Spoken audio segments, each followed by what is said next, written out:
Hello everyone, my name is Ravi और आज एक स्टोरी स्टार्ट करने वाले हैं हम लोग जिसका नाम है एमएसपी मिनिमम सपोर्ट प्राइस, जो आजकल काफ़ी न्यूज़ में है।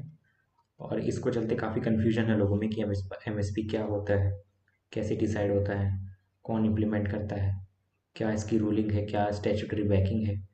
वो सब आज आपको इसमें समझ आएगा। ठीक है, तो चलो स्टार्ट करते हैं। सबसे पहले व्हाट इज़ एमएसपी?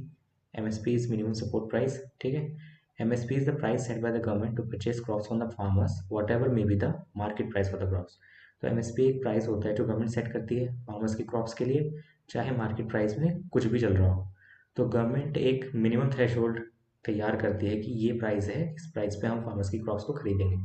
अगर फार्मर्स की क्रॉप इस प्राइस से कम में बिक रही है मार्केट में, तो फार्मर क्या करेगा कि अपनी क्रॉप को मार्केट में ना बेच के गवर्नमेंट को बेच देगा। ठीक है, और गवर्नमेंट ये क्रॉप्स क्यों खरीदती है? आपने देखा ही होगा, जो पीडीएस शॉप्स होती हैं, पब्लिक डिस्ट्रीब्यूशन शॉप्स, जिसको राशन की दुकान भी कहते हैं, जहाँ पे बहुत सस्ते में गेहूँ चावल और ये सब मिलता है, तो उसके लिए वो गवर्नमेंट प्रोक्योर करती है, वो उन चीज़ों के लिए वो वहाँ से फार्मर्स से खरीदती है क्रॉप्स, कि वो पीडीएस में डिस्ट्रीब्यूट कर सके। ठीक है, तो MSP is declared by cabinet committee on economic affairs before the sowing time on the basis of recommendation of the commission for agriculture cost and prices. तो बड़े बड़े यहाँ पे वर्ड्स आ गए हैं, तो यहाँ पे हमें एक एक करके इनको समझना होगा। ठीक है, तो एमएसपी कौन डिक्लेयर करता है? Cabinet committee on economic affairs. तो अब ये क्या है cabinet committee on economic affairs? ठीक है, फर्स्ट ऑफ ऑल जब गवर्नमेंट इलेक्ट होती है तो वहाँ पे कैबिनेट मिनिस्टर्स भी होते हैं। आपने सुना होगा कैबिनेट मिनिस्टर्स, जो कि इंपॉर्टेंट मिनिस्ट्रीज जिनके पास होती हैं, जैसे कि मिनिस्ट्री ऑफ एक्सटर्नल अफेयर्स हो गया, फाइनेंस मिनिस्ट्री हो गई, डिफेंस मिनिस्ट्री हो गई। ठीक है, तो इन सब के मिनिस्टर्स होते हैं उस कमेटी में, और इनको चेयर कौन करते हैं? Prime minister. तो ये जो कमेटी होती है इंपॉर्टेंट मिनिस्टर्स की, जो कैबिनेट मिनिस्टर्स बोलते हैं, और ये जो कमेटी होती है यही इंपॉर्टेंट डिसीजन लेती है जो कि इम्प्लीमेंट होने वाले हैं पूरी कंट्री में। ठीक है, तो वो डिक्लेयर करते हैं। और रिकमेंड कौन करता है इन्हें? ये commission for agriculture cost and prices. देखो, कमीशन क्या होता है? कमीशन होता है एक बॉडी जिसमें काफ़ी सारे मेंबर्स हों, जो उसी फील्ड से रिलेटेड होंगे, एक्सपर्ट होंगे। ठीक है, तो वो क्या वो करेंगे, रिकमेंड वो करेंगे कि एमएसपी कितनी होनी चाहिए, उनका क्या फॉर्मूला है, तो ये सब रिकमेंड ये कमीशन करता है। तो ये कमीशन किसके अंडर में है? ये मिनिस्ट्री ऑफ एग्रीकल्चर के अंडर में। ठीक है, तो support prices generally effect farmers decision indirectly regarding land allocation to crops, quantity of the crops to be produce etcetera. देखो एमएसपी जो डिक्लेयर होता है वो बीज बोने से, सोइंग टाइम से पहले डिक्लेयर हो जाता है। जब क्रॉप्स फार्मर्स बोता है, ठीक है, खेतों में, तो उससे पहले ही एमएसपी को सरकार डिक्लेयर कर देती है। तो जितना एमएसपी डिक्लेयर होगा तो फार्मर उसी के हिसाब से डिसीजन लेता है कि उसको कितनी क्रॉप्स उगानी है, कितनी उसको गवर्नमेंट को बेचेगा और किस प्राइस पे मार्केट में बेचेगा। ये सब एमएसपी से रिलेटेड होता है। ठीक है, क्योंकि मान लो एमएसपी, जैसे फॉर एग्जांपल सरकार ने तय किया कि 30 किलो, 30 रुपये किलो वो खरीदेगा। कौन खरीदेगा? गवर्नमेंट खरीदेगी 30 रुपये किलो गेहूँ फार्मर से। मिनिमम सपोर्ट प्राइस 30 रुपये किलो दे दिया उन्होंने गेहूँ का। तो अगर मार्केट में 30 रुपये किलो से कम बिक रहा है गेहूँ, मान लो कोई खरीदार आता है, वो कहता है भाई मैं 28 रुपये से ज़्यादा नहीं दूंगा। अगर वो 28 रुपये से ज़्यादा नहीं दे रहा है तो 30 तो गवर्नमेंट ही दे रही है, तो क्या करेगा किसान? कि फार्मर अपनी जो क्रॉप्स है वो एमएसपी पे गवर्नमेंट को बेच देगा। ठीक है, तो ये एमएसपी इंश्योर करती है। तो MSP assures farmers agriculture income besides providing a clear price signal to the market. तो भाई एमएसपी डिसाइड कर दिया सरकार ने कि 30 रुपये किलो गेहूँ सरकार खरीद रही है, तो मार्केट प्राइस में 30 रुपये से ज़्यादा होना पड़ेगा, तभी किसान उनको बेचेगा, वरना किसान को तो नुकसान होगा, क्योंकि 30 रुपये किलो में तो सरकार को बेच देगा। ठीक है ना, क्योंकि उन्हें नुकसान होगा, क्योंकि एमएसपी तो सरकार ने तय करी है, मिनिमम सपोर्ट प्राइस, कि 30 रुपये किलो गेहूँ अगर हम तो खरीद ही रहे हैं, हमारी तरफ से ऑफर खुला हुआ है गवर्नमेंट की तरफ से कि 30 रुपये किलो गेहूँ खरीदेंगे। मार्केट में फार्मर जा रहा है मंडीज में, तो वो अपनी क्रॉप को बेच रहा है, अगर वहाँ पे वो अपनी वीट की उसको प्राइस 30 से कम मिलती है तो वो गवर्नमेंट को बेच देगा। तो इसलिए 30 रुपये जो सेट की है गवर्नमेंट, तो एक सिग्नल दे देता है मार्केट को कि आपको 30 रुपये से ज़्यादा ही खरीदना पड़ेगा, वरना फार्मर के पास एक ऑप्शन है, वो सरकार को बेच देगा। ठीक है, तो the major objectives are to support the farmers from distress sales and to procure food grains for public distribution। तो मेजर ऑब्जेक्टिव्स क्या हैं इसके? मान लो हरासमेंट ना हो पाए फार्मर्स का, कोई कहेगा कि भाई हम 25 रुपये से ज़्यादा नहीं देंगे, कोई ले ही नहीं रहा 25 रुपये से ज़्यादा, तो फार्मर को तो 25 रुपये में बेचना पड़ेगा, चाहे उसकी लागत ही उतनी हो, उसका इनपुट ही उतना ही हो, उसको कोई प्रॉफिट ही नहीं होगा। तो वो ये डिस्ट्रेस सेल से बचाने के लिए एमएसपी सरकार की वजह से। तो उसकी थोड़ी हिस्ट्री डाल देते हैं। तो ये कब स्टार्ट हुआ था? ये 1960s में स्टार्ट हुआ था, जब काफ़ी फूड शॉर्टेजेस थी। और फूड शॉर्टेजेस क्यों हो रही थी 1960s में? वो इसलिए हो रही थी क्योंकि ड्राउट बहुत ज़्यादा था, सूखा बहुत ज़्यादा पड़ता था, और वेदर का फिनोमेना जो चेंज होता रहता था, कभी फ्लड्स आ रही हैं, फ्लैश फ्लड्स जिनको बोलते हैं वो आ जाता था। और इंटरनेशनल जो प्राइजेस थे वो ज़्यादा थे, तो एक्सपोर्ट ज़्यादा कर रहे हैं और हो ही नहीं पा रहे उतने, तो स्कैरसिटी हो गई थी फूड ग्रेन्स की 1960s में। तो फार्मर्स को मोटिवेट करने के लिए सरकार ने एमएसपी का जो पॉलिसी वो निकाली थी, ठीक है, कि एमएसपी हम देंगे आपको, आप उगाओ। अब मान लो उस फार्मर्स को पता चल गया कि गवर्नमेंट ने एमएसपी एक डिसाइड कर रखा है कि 30 रुपये किलो गवर्नमेंट खरीदेगी ही, तो फार्मर क्या सोचेगा कि भाई मैं ज़्यादा प्रोड्यूस करूँ। मान लो मार्केट में ने बिक रहा है तो 30 रुपये किलो तो गवर्नमेंट ले ही रही है, तो मैं ज़्यादा प्रोड्यूस करूँगा। अब जब फार्मर सोचेगा कि मैं ज़्यादा प्रोड्यूस करूँ तो वो एडवांस टेक्नोलॉजी का यूज़ करेगा, एडवांस टेक्नोलॉजी से यूज़ करेगा तो ज़्यादा प्रोडक्शन होगा, ज़्यादा प्रोडक्शन होगा, जो फूड की शॉर्टेजेस थी वो ख़त्म हो जाएंगी। तो ये इंसेंटिव था एमएसपी को शुरू करने का। क्या इंसेंटिव था कि अगर हम एमएसपी शुरू करते हैं तो किसान को एक इंसेंटिव मिल जाएगा कि भाई मैं ज़्यादा प्रोडक्शन करूँगा तो मेरे को प्रॉफिट भी ज़्यादा होगा, क्योंकि चाहे मार्केट में ना बिके मेरी क्रॉप, लेकिन गवर्नमेंट तो है ही खरीदने के लिए, और वो भी फिक्स्ड रेट पे, और वो बोने से पहले ही क्रॉप की डिसाइड कर लेते हैं। ठीक है, एमएसपी सोइंग टाइम से पहले ही डिसाइड हो जाता है, बोने से पहले। तो किसान को पता है कि एमएसपी तो है ही, तो वो उसके हिसाब से बोएगा, तो प्रोडक्शन ज़्यादा करेगा, एडवांस टेक्नोलॉजी फार्मर्स को मिलेगी, तो ये उसका ऑब्जेक्टिव था। ठीक है, तो अब एक और वर्ड आता है प्रोक्योरमेंट प्राइस। तो ठीक है, तो क्या करती है, कभी कभी सरकार ना प्रोक्योर करती है क्रॉप्स को। प्रोक्योर का मतलब क्या होता है कि खरीदती है फार्मर्स से, और जहाँ पे उसको बेचने का प्रोसेस है उसको स्टोर करती है, वहाँ पे फिर वो पीडीएस शॉप्स में बिकता है, तो इस प्रोसेस की जो कॉस्ट आती है वो प्रोक्योरमेंट प्राइस होता है। तो कभी कभी एमएसपी से ज़्यादा गवर्नमेंट देती है प्रोक्योरमेंट प्राइस को। मान लो कहीं डिमांड ज़्यादा होगी, डिमांड एकदम से आ गई, कोई भी इवेंट हो गया, तो गवर्नमेंट क्या करेगी, एमएसपी से ज़्यादा थोड़ा प्रोक्योरमेंट प्राइस कर देगी। क्योंकि मान लो मार्केट प्राइस में कोई एमएसपी से ज़्यादा दे रहा है, मान लो 30 रुपये किलो सरकार एमएसपी पे खरीद रही है, और मार्केट प्राइस चल रहा है 32 रुपये किलो, तो फार्मर तो मार्केट में बेच रहा है, लेकिन कोई ऐसी इवेंट आ जाता है जिससे शॉर्टेज पड़ जाती है गवर्नमेंट को, तो गवर्नमेंट प्रोक्योरमेंट प्राइस कर देगी 35 रुपये किलो, तो फार्मर इसको बेचेगा गवर्नमेंट को। तो इसलिए प्रोक्योरमेंट प्राइस का भी होता है, लेकिन प्रोक्योरमेंट प्राइस को फिर मार्केट प्राइस 36 रुपये किलो हो जाएगा। ठीक है ना, तो हमेशा प्रोक्योरमेंट प्राइस मार्केट प्राइस से कम ही रहेगा। ओके, तो procurement price will B announced soon after the harvest, और हार्वेस्ट के बाद अनाउंस होता है प्रोक्योरमेंट प्राइस। एमएसपी तो सोइंग से पहले हो जाता है, बोने से पहले एमएसपी हो जाता है अनाउंस। ठीक है, प्रोक्योरमेंट प्राइस के बाद होता है। Normally the procurement price will be higher than MSP but lower than the market price. तो ज़्यादातर ऐसे ही होता है कि एमएसपी से तो ज़्यादा रहता है प्रोक्योरमेंट प्राइस, लेकिन मार्केट प्राइस से कम रहता है। ठीक है, तो the price at which the procured and stock grains are provided through the PDS, और जिस प्राइस पे वो पब्लिक डिस्ट्रीब्यूशन शॉप्स यानी राशन की दुकान पे मिलता है ना, तो उसको इशू प्राइस बोलते हैं। ठीक है, अब देखो what are the farmers demanding with regard to MSP. अब फार्मर्स की डिमांड क्या हो रही है एमएसपी से रिगार्डेड। ठीक है, तो they are demanding for a provision in the new law safeguarding the continuance of the existing minimum price based procurement regime। ठीक है, तो फार्मर्स क्या चाह रहे हैं कि ये जो एमएसपी वाला जो सिस्टम है वो हमेशा ऐसा ही रहे, उसमें चेंज ना हो। A mere sentence in the new law to the fact that nothing in this act shall stop the government from announcing MSPs।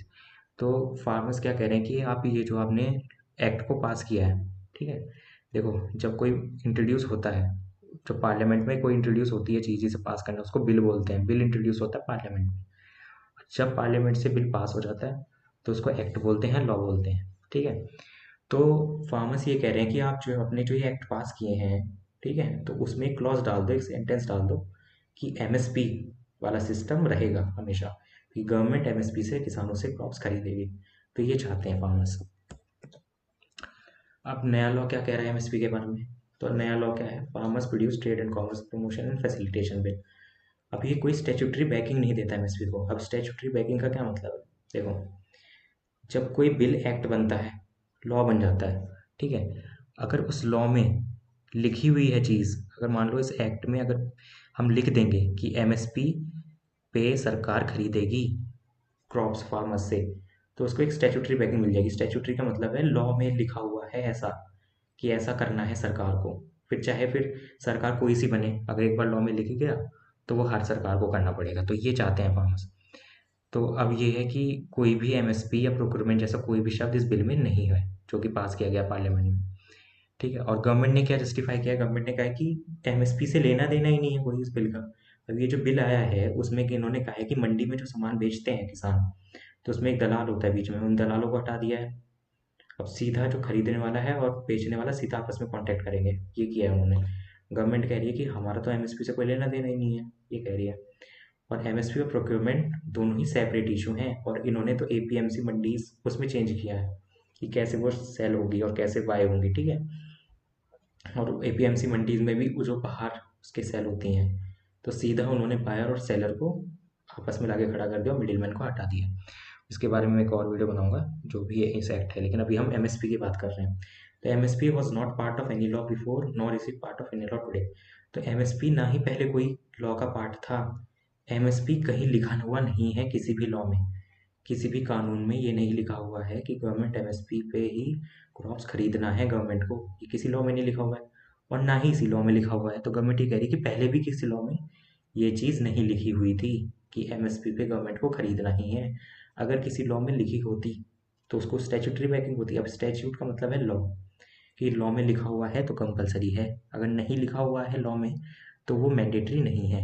मान लो गवर्नमेंट खरीद भी सकती या नहीं भी खरीद सकती। तो ये कह रही है गवर्नमेंट कि पहले भी वो किसी लॉ का पार्ट नहीं था एमएसपी, और ना ही आज है। तो फिर ये क्यों हंगामा हो रहा है कि नए लॉ में लिख दो एमएसपी, ठीक है, ये कह रही है। अब ये कह रहे हैं कि इस देर एनी लीगल बैकिंग, कोई लीगल बैकिंग है एमएसपी की। तो नेशनल फूड सिक्योरिटी एक्ट, देखो एक पीडीएस होता है, पब्लिक डिस्ट्रीब्यूशन सिस्टम, जो राशन की दुकानें होती हैं जहाँ पे बहुत सस्ते में 1-2 रुपये किलो में बेचा जाता है राशन, ठीक है। तो वो भी पहले गवर्नमेंट की स्कीम की तरह था, उसकी भी कोई स्टैट्यूटरी बैकिंग नहीं थी, वो लॉ में नहीं लिखा गया था।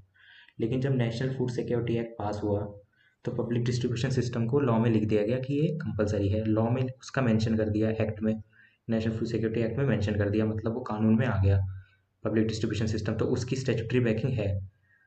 मान लो कि अब आज बीजेपी की सरकार है, वो कोई नई स्कीम शुरू करते हैं, मान लो पीडीएस की स्कीम उन्होंने शुरू करी, अब आगे कांग्रेस की सरकार आ जाएगी तो वो गवर्नमेंट की स्कीम हटा भी सकती है और नहीं भी हटा सकती, तो उनकी मर्जी। लेकिन अगर एक बार किसी एक्ट में लिख दिया कि पब्लिक डिस्ट्रीब्यूशन सिस्टम रहेगा, तो वो किसी भी सरकार को मानना पड़ेगा क्योंकि वो एक्ट में लिखा हुआ है, ठीक है। तो ये लीगल बैकिंग है पीडीएस की, लेकिन एमएसपी की नहीं है, ठीक है। तो एमएसपी की कोई लीगल बैकिंग नहीं है, और जो भी ये पीडीएस की है वो NFSA, national food security act 2013 में पीडीएस के बारे में लिखा गया है।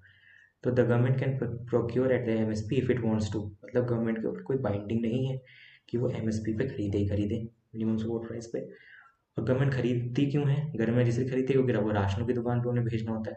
गवर्नमेंट खरीद के फिर food corporation of India FCI उसको प्रोक्योर करता है, उसको स्टोर करता है अपने गोडाउन्स में, फिर वहाँ से वो सप्लाई होता है राशन की दुकान में, फिर वहाँ से वो बिकता है सस्ते में, ठीक है।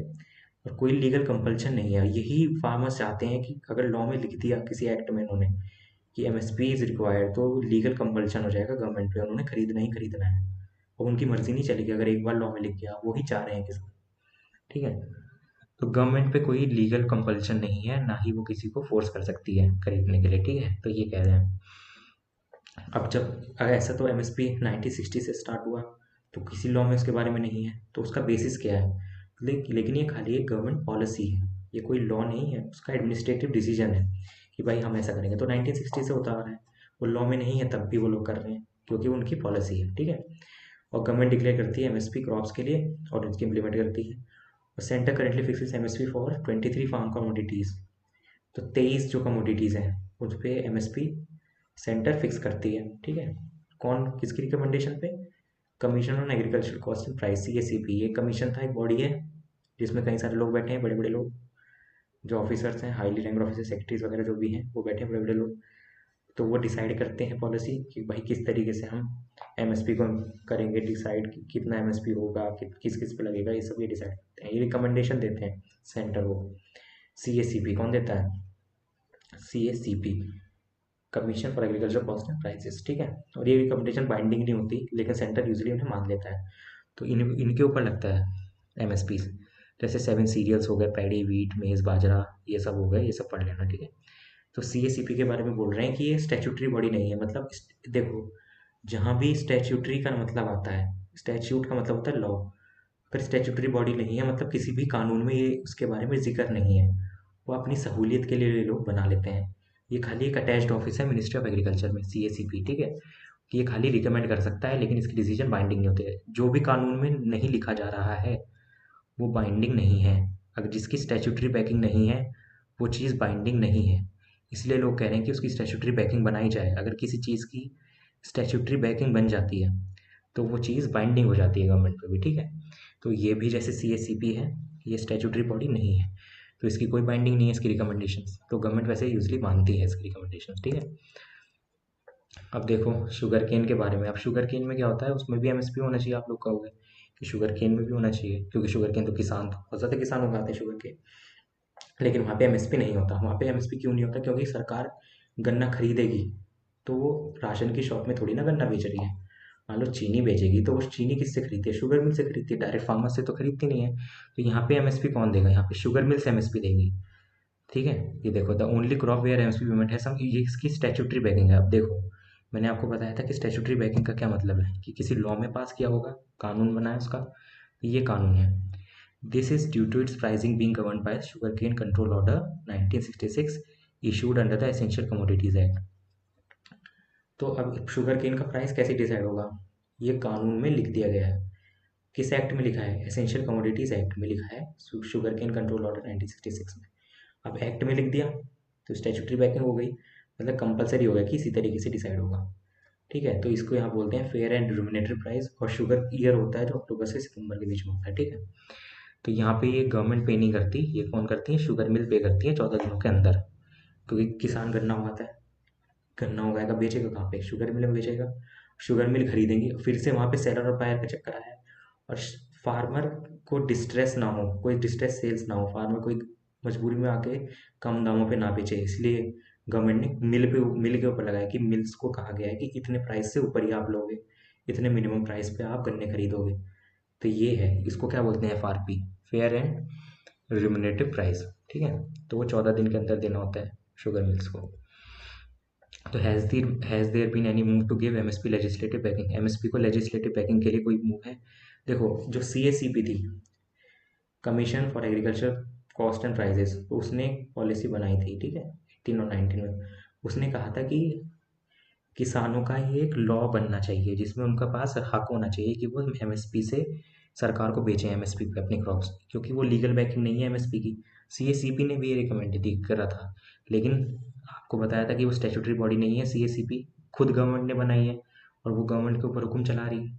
ऐसा थोड़ी ना होगा, तो गवर्नमेंट ने नहीं मानी वो बात, क्योंकि अगर वो लॉ से बनी होती, और गवर्नमेंट तो लॉ के ऊपर है नहीं, अगर वो स्टैट्यूटरी बॉडी होती तो एक बार को वो उसके बारे में सोचते, उनकी रिकमेंडेशंस को मानते, ठीक है। तो कंक्लूजन क्या निकलता है इसका, कंक्लूजन ये है कि भाई मार्केट रिफॉर्म्स तो हैं, वो ठीक है, आप कितने भी रिफॉर्म्स कर लो, मार्केट चलती है डिमांड और सप्लाई से, ठीक है। सप्लाई जब सही होगी, अगर किसानों को हम अच्छा इंफ्रास्ट्रक्चर देंगे, उनके फार्म्स अच्छे करेंगे, उनको अच्छी मशीनें देंगे, अच्छे हाई यील्ड वैरायटी के सीड्स देंगे, तो अच्छी क्रॉप्स वो उगाएंगे, उनके पास ज़्यादा क्रॉप्स उगेंगी, तो उनके पास एक वो स्ट्रेंथन होंगे, उनके पास ताकत आएगी कि वो बार्गेन कर सकें मार्केट में, तो डिमांड और सप्लाई से फिर अपने आप मार्केट चलेगा। तो ये ना करके, ये हम अमेंडमेंट्स ना करके, जो अमेंडमेंट ला रहे हैं या फार्म बिल्स जो ला रहे हैं, वो ना करके अगर उनको स्ट्रेंथनिंग पे ज़्यादा ध्यान दिया जाए तो वो ज़्यादा बेनिफिट होगा, ठीक है। तो मान लो हमने फार्मर को स्ट्रेंथन कर दिया, फार्मर सोचेगा कि भाई MSP हो या ना हो, मैं तो खुद एक बिजनेसमैन की तरह हूँ, मैं ज़्यादा प्रोड्यूस करता हूँ तो मैं अपने हिसाब से करूँगा, तो इसलिए फिर वो डिपेंडेंट नहीं रहेगा गवर्नमेंट पे। तो गवर्नमेंट को ये उनके इंफ्रास्ट्रक्चर और फार्म में इन्वेस्ट करना चाहिए, ठीक है। तो थैंक यू गाइस, तो यही थी वीडियो MSP के बारे में। आई होप कि आप लोगों को थोड़ा समझ आया होगा, डाउट क्लियर हुआ होगा कि MSP क्या है, क्यों है, कैसे डिसाइड होती है, ठीक है। So thank you very much.